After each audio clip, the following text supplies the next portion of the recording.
Well, howdy, y'all. This is Market Explainer, the business news podcast. We're the largest in the universe. We're the fastest growing. Before we get rolling, I want to tell you about our Patreon. Our Patreon's actually up and running. At our most exclusive tier, you got to call us dirty names. At our most popular tier, you're going to join our board of directors. Board of directors where you get to call Danny names. We should be able to record that live. Like, I don't know. That should be definitely a live. We'll set a time for just 60 straight minutes. Maybe we won't. Yeah. Maybe we'll start out with 5 just to give you some. You can. We'll do it on. We'll do it on Clubhouse. Be like a dunking booth. You know what I mean? Like, just. Hey, listen. I've always said, we're all just Mary Magdalene. You pay me enough money. A lot of stuff you can get. So, all right. Yeah. So what are we talking about today, Dan? This first today, hometown story. Hometown. It is a hometown story. Everyone is discussing tip of their tongues cloud infrastructure, the growth of cloud computing. And yes. Michael Dell, Austin's very own. His brother is an eye surgeon who almost gave me eye surgery. Really? Yeah, he's in South Austin. I didn't go there. I ended up going somewhere else. I still didn't know that his brother was an eye surgeon. I knew he had family and brothers and sisters, but they're a hometown crew. So a few years ago, I think it's 2013 or 14, Michael Dell loaded up as much leverage as he could get his hands on. Well, hold on. Back up a little bit. Before we get into that part.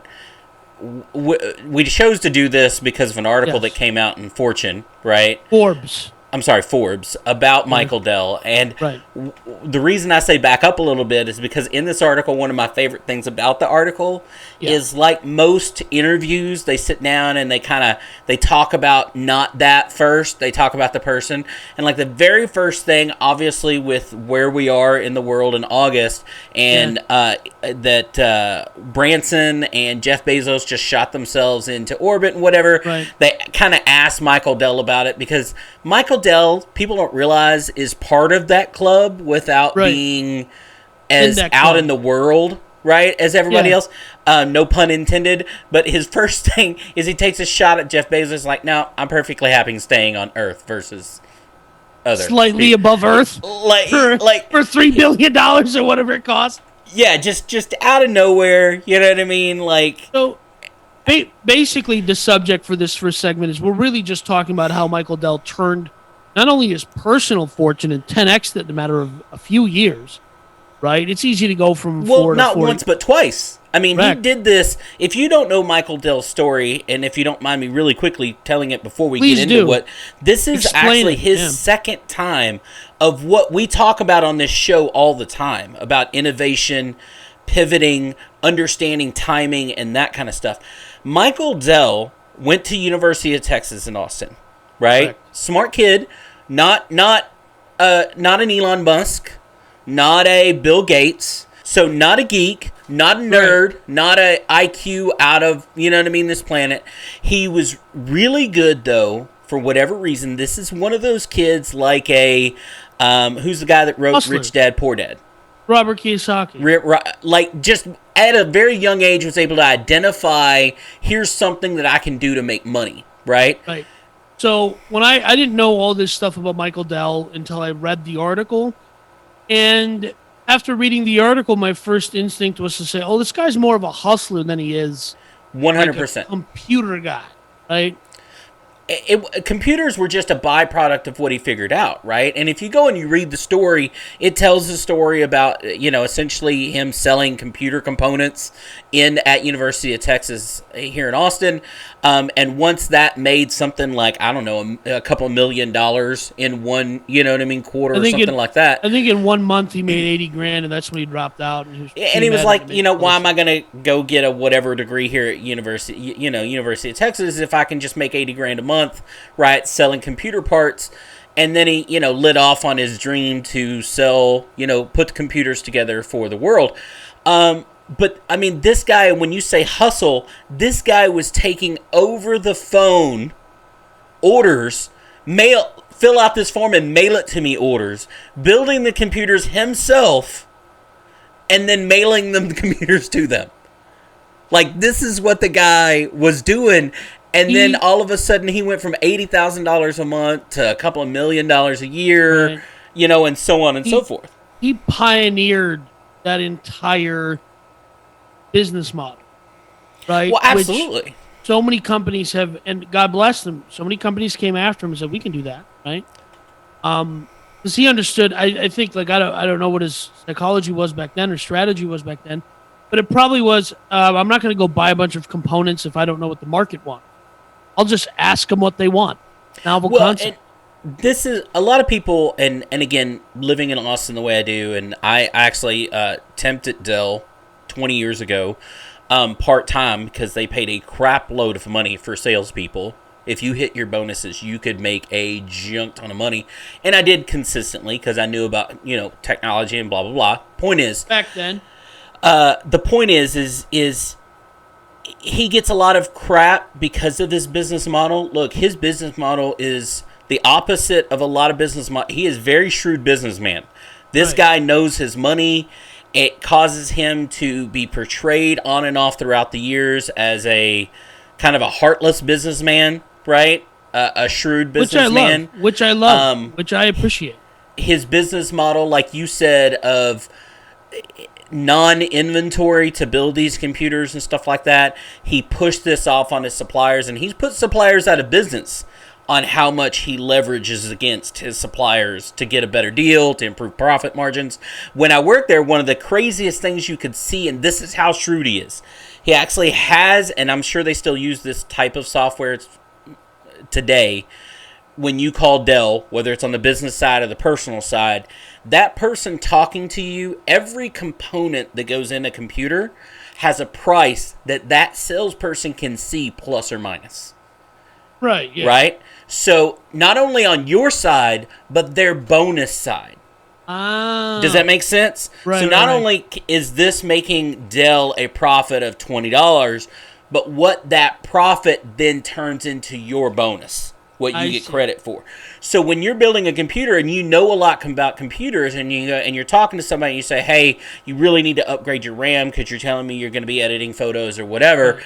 They going from 512 to this, and you see what I'm saying? You're able to like push people in certain directions where.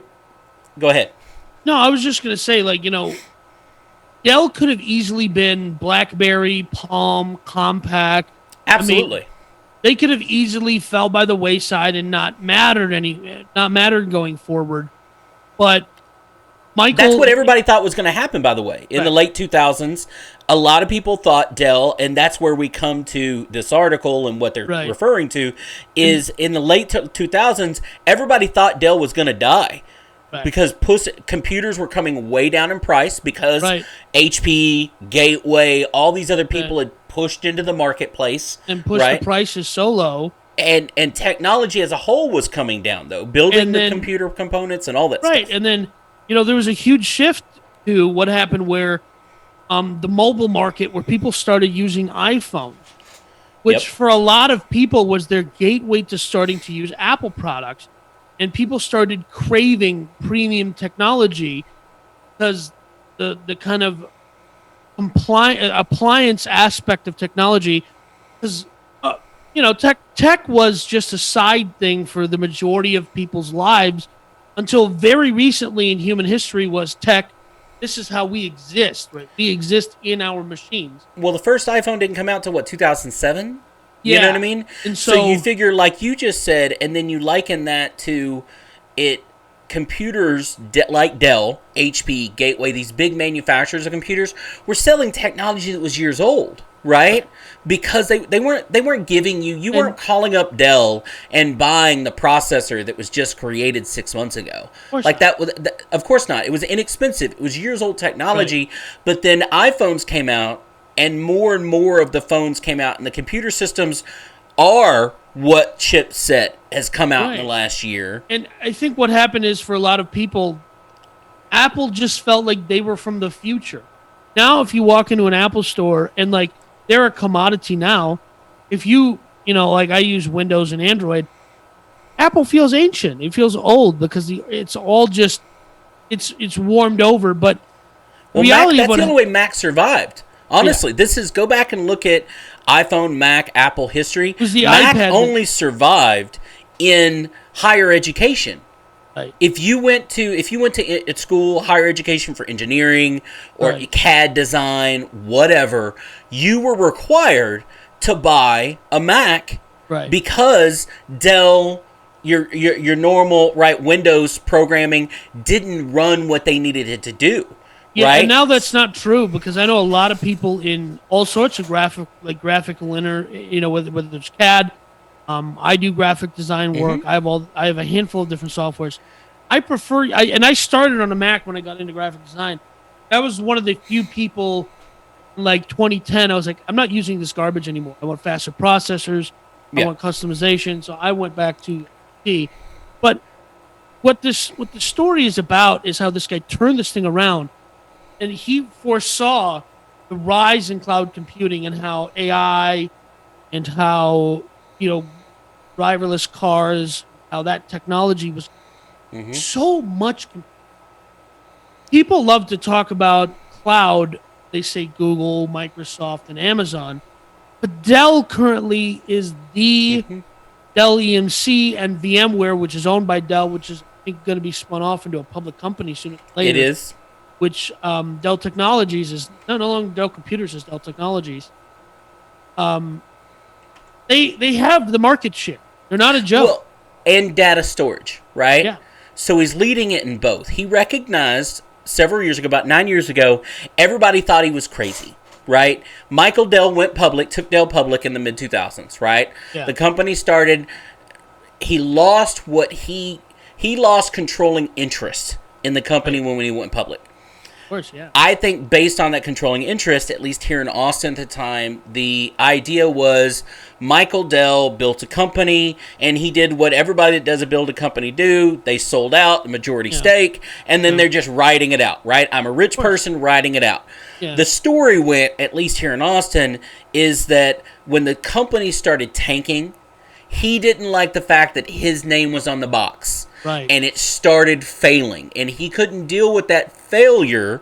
Right. So he went around. He turned around and said, "Whoa, wait a minute. Here's another opportunity. Right. I need to buy back my company. I need to make it private so that I can make the decisions that I need to make To turn this thing around. And that's exactly what he did. And he went to Silver Lake Partners, and he initially met with a partner from Silver Lake. They were just talking about something random, and then the guy's like, listen, I think you should take Dell private again. And he's like, yeah, I'm on board. And it was as simple as that. They had a conversation about taking Dell private, and they did it.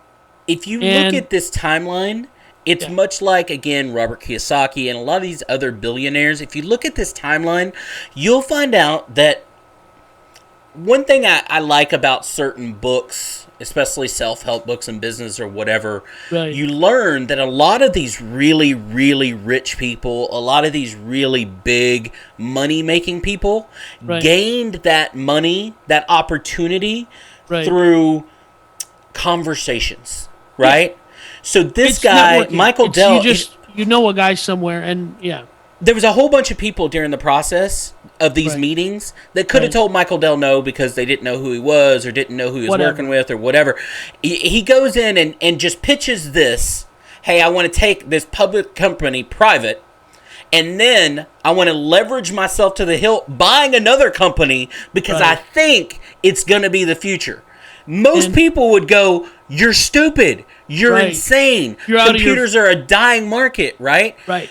And because it's Michael Dell and he's got his southern accent and he's a nice guy and blah, blah, blah, blah, blah. Just charmed him into it. It's just a bunch of conversations. J.P. Morgan put up a lot of the money. So did Jamie Dimon, right? Jamie Dimon is nobody's slouch, right? So what I love about this particular story is that they bought EMC, which is now Dell EMC, which owned a huge stake of VMware, which, again, they're spinning that off. So when it comes to cloud computing and all of the infrastructure that goes along with it, they're vertically integrated. Right. The whole thing is in-house. So, and I am a guy who, like, I use a PC. I don't have a Dell right now, but the next laptop I buy will probably be a Dell because that's the only company I can go to because they actually sell CAD-grade computers, laptops, workstations that you can stick huge processors and RAM into. They're the only people that do it. So he took, he kind of really just, not only did he turn the company around, he pivoted their entire business model. Right? They went from being Dell Computers to Dell Technologies. We've talked about on this show before how the good people over at Amazon, all of their money is made from AWS. Right? Right. Their profits. $4 billion 100%. in profit a year. It's from AWS. So similarly, Dell understood that this was the scalable moment for that technology, or for that, like, that was the place to be. He foresaw that in a way that I don't think he gets credit for. No, well, because everybody's talking about Elon Musk and Jeff Bezos and all these changes or whatever. Here's a guy that literally sat down in this interview and said it didn't feel like a risk to him. This guy leveraged everything he had to buy back his company, including going and getting billions. $70 billion, by the way, is what. And then turns around like 2 years later and goes and gets to another $67 billion to buy EMC, because here's what he knew. I believe he really thought this, and to me, this is what I got out of the interview. Right. He didn't think it was risky. In his mind, there are different kind of debts in the world, right? And a lot of people it will tell you flat out it's not good business to leverage yourself to the hilt. And I'm not a huge leverage guy, but to him, it was borrowing money against what he knew was going to be future profits. Right? So him wanting to take, if he thought that artificial intelligence, data storage, right, and cloud computing were the future, he knew he already had all the relationships. Because when people think of Dell, and because most people are just average consumers, they think of Dell home computers. What people don't realize is the man has contracts with every company out there, from the United States government to school districts to every business you can think of out there has Dell contracts where they buy computers for their employees, whatever. So and then on the back end, they're selling all the contacts. So if he thought cloud computing and AI and data storage was the future, all he had to do was acquire that technology and then leverage his current relationships. You already buy computers from me. You might as well buy storage, the future technology, all that stuff from me. Here's a quote. Let me just say this. The results have been remarkable. Automobiles, telecommunication, energy grids, hospitals and logistics networks all have become digital businesses producing ever-increasing reams of data that needs to be managed in stores. Michael Dell now sits at the helm of the world's largest infrastructure provider for this activity.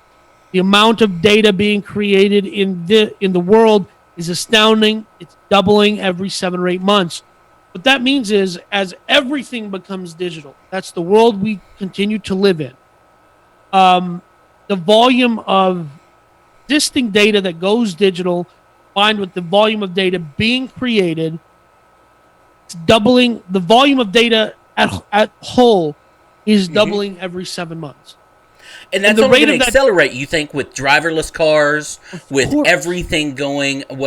And here's the other. He saw this a decade ago. I remember reading an article about this a decade ago about how, because they were already doing low-level data storage, servers, Dell developing and building their own servers, was a late 2000s thing. They started developing servers, and they started building this. And his idea, though, was everybody was going to these big server farms, What is it, Rockspace and all these? Backspace. Everybody went to these server farms, so that they could store all this data. Well, his idea, which has proved to be perfection yet again, was not big server farms, but small, local distribution server farms, because speed, microseconds, is going to be, when you're talking about driverless cars, when you're talking about cloud computing, the closeness, microseconds, we're going to measure speeds and stuff like that. The ability for your car to decide that that's a stop sign or a pedestrian or whatever is going to be decided in microseconds. So he already started a decade with putting these servers and this data storage in local areas instead of just, okay, I've got 2 plants in North America, right? And I just keep adding to them and adding to them. There was somebody on this show, I genius, good-looking guy, single too. He said something along the lines of, screw getting a single-family home for a real estate investment, get me a server farm. I think that was me. But here's the other thing that I find interesting about this story, and again, it goes back to his ability to tell stories. And this is, look, if you listen to this podcast for a while, you know that I grew up dirt poor, right? Like, I grew up not always, whether I look like it or not, knowing where my next meal is coming from, or going to the chicken bin and killing the chicken that we were having for dinner. Like, I've done that in my lifetime, right? Right. So, and then growing through, what I realized is when I was young and poor, I did not, and I had no knowledge of this at the time, but I did not have access to money either. I was poor. I didn't, even if I knew what to do with the money, and I didn't at that point, I didn't know, I didn't have access to it. Even if I knew what to do with it, I didn't have access to it. However, when you have money, man, it just flows. And not only does it flow, but it flows super duper cheap. So when this guy, even though these numbers are large, you have to look at things astronomical. But you have to look at it from a perspective of he's a billionaire anyway, right? So to him, this is like you and me going down and getting $1,000 loan and them telling you, I'm going to charge you $1. I'm going to charge you a 0.1% interest rate. He had access to super, super cheap money. And not only super cheap money, but money that didn't want anything out of him but profit. He actually, through this process, when he's a publicly traded company, before he went private again, I think he was down to, 20% ownership or something 15. like that? You know, you're getting super cheap money. So he started out with, when it was public, what did you say, 15%? I thought it was like 21, 16% is all he owned. And now he's up to 50-something percent? 52. He's the majority stakeholder now. So he's the majority stakeholder at 52%. So he borrowed money that he's paying back. Yeah, and usually in these kind of leveraged buyout or these situations where big money comes in, they're not coming in as a pure silent investor. They're coming in as taking over the board. We're going to, a lot of these situations were like Carl Icahn, and Carl Icahn was against this move. Carl Icahn is a ding-dong, it turns out. He so much money to be made here. They usually have a lot more say in the direction of the company. The fact that billions of dollars in leverage flowed to Michael Dell, and all they said was, what you think is best? I would love to see the back end of this. Like, let's say 2 or 3 years from now, by 2025, 4 years from now, all of the money's paid back, right? Michael Dell still owns 50% of Dell as it looks at that point, right? In these 2 different companies, yada, yada. The back end are never published until they're back ended, right? Until you go public again, which I'm sure he will at some point. And then you look at those numbers to go, how much interest did he pay on this? Grand total, $130 billion, right? I guarantee you it's next to nothing. Well, because next to nothing, hundreds of millions of dollars. Next to nothing, hundreds of millions of dollars. But in the grand scheme of loan to, or whatever. I'm just saying, they put out how many, let's just say it's $130 billion they put on the street with Michael Dell. They might come back with $4 or $5 million in profits, right? Even if it's $100 million. Yeah. You see them, it's a fraction of what your average everyday person pays on a car note or a home loan or a whatever. Right. So the adage, the old adage that the kind of socialist lefties like to say is the rich get richer, right? And the poor get poor. Well, there's a reason why the poor get poor. It's not really something we'll talk about on the show, but one of the reasons the rich get richer is they can do this. Absolutely. go ahead and get Jamie Dimon on the phone and let her know you know $130 billion to LBO, Dell, and you're going to turn it around, and then you're going to buy EMC, and you're going to, spin off VMware. Let them know. Just give them a call. See how far you get. Right. Well, I mean, look, the rich have leverage, right? They have a house that you could sell. I mean, the risk goes down. But look, they got something you can take. The point is this guy not only has done it once, but he's done it twice in two different decades, 2 different centuries, actually. In the 90s and then again in 2000, teens. Yeah. So he's done it not once as a fluke, but he's done it now twice. And in my opinion, in the next 5 years, he's already leveraged himself to do it a third time when it comes to, at the end of the article, they're talking about virtual desktops, right? Post-pandemic footprints is what he's talking about, 5G infrastructure and stuff like that. So he's positioned himself to be the person to go to for the next 20 years. It's brilliant that he's done that, right? And I think there's that saying, if you talk to wealthier people or like those coaches, it's like, well, you could take all my money away and I'll have, I think Warren Buffett has said this. You could take all my money away and I'll get it back. It's true though, right? Yeah. Because it's not that somebody handed you. There's a misconception by people who don't care for capitalism that anybody can achieve these results when well capitalized. If your daddy gives you a small loan of $1 million, you can go out there and you can do this. The reality is, don't think so. You still need knowledge. You need experience. You need to know what you're doing. Not just knowledge. Not simply knowledge. You have to have foresight, and you have to have this other thing called big, giant brass balls. If you don't have because the point is, you take somebody who doesn't understand economics or the future, doesn't have a broader understanding about a lot of things where the world could go.